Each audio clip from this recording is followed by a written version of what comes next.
야권 될 때까지 탄핵안 재발의한다. 매주 따박따박. 김호경 에디터. 윤석열 대통령 탄핵소추안이 국민의힘의 표결 불참에 따른 의결 정족수 부족으로 무산되자 야권은 될 때까지 탄핵안을 계속 제출하겠다고 이구동성으로 예고했다. 윤석열 김건희 부부에 대한 탄핵과 특검을 반드시 관철시킬 테니 국민 여러분은 너무 걱정하지 말라는 것이다. 특히 더불어민주당 이재명 대표는 오는 크리스마스 또는 연말연시 선물로 국민에게 드리겠다고 장담했다. 민주당은 임시국회 회기를 일주일 단위로 끊어가며 국회 본회의에서 계속 재발의를 이어간다는 방침을 정했다. 안건이 부결될 경우 같은 회기에는 다시 발의할 수 없는 일사부재의 원칙을 지키면서 최대한 회기를 쪼개기 해 대응한다는 계획이다. 이에 따라 빠르면 12월 임시국회가 시작되는 11일에 다시 발의를 하고 토요일인 14일에 표결을 시도하는 일정을 검토하고 있다. 이렇게 지속적으로 추진하다 보면 국민의힘도 더 버티기 어려운 모멘텀이 올 것이라는 판단이다. 박찬대 원내대표는 7일 밤 국회 본회의 직후 로텐더홀에서 열린 민주당 의원 규탄대회에서 민주당은 국민께서 부여하신 역사적 책무를 다하겠다. 매주 토요일 탄핵과 특검을 따박따박 추진하겠다며 국민 여러분, 내란 세력과의 싸움에 끝까지 함께 해달라.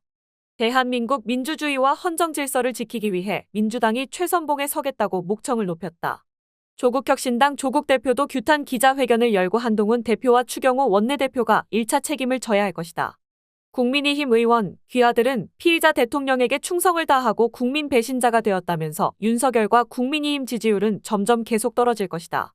매주 의원 10명씩 탈출할 것이라고 전망했다. 그러면서 국가수사본부는 윤석열을 긴급 체포하라며 국민 여러분, 걱정 말라. 시간 문제다. 조국혁신당은 다른 야당과 함께 계속 탄핵소추안을 내겠다고 했다. 국민의힘 해체는 물론 한동훈 대표의 즉각 사퇴를 촉구하는 목소리도 이어졌다. 원내 사당인 진보당 윤종호 전종덕 정혜경 의원은 공동 입장문을 통해 결국 국민의힘은 윤석열을 선택했고 국민을 버렸다. 비상계엄에 면죄부를 줬고 민주주의를 버렸다면서 기어이 국회의 총을 겨눈 내란 수괴와 공범이 됐다. 국민의힘은 이제 국민의 적이라고 규정했다. 이어 이제부터 내란 수괴 윤석열, 내란 정당 국민의힘은 모두 처단의 대상이라며 윤석열 탄핵안을 즉각 재추진하고 국민의힘을 해체시키겠다고 다짐했다. 개혁신당 허은하 대표는 페이스북에서 한동훈 대표는 즉각 사퇴하라면서 국가적 위기 상황에서도 개인 정치에 몰두하며 의원들을 설득하려는 최소한의 노력조차 하지 않았다. 정당 대표로서 자격이 없다고 일갈했다. 또 개혁신당은 결코 멈추지 않겠다.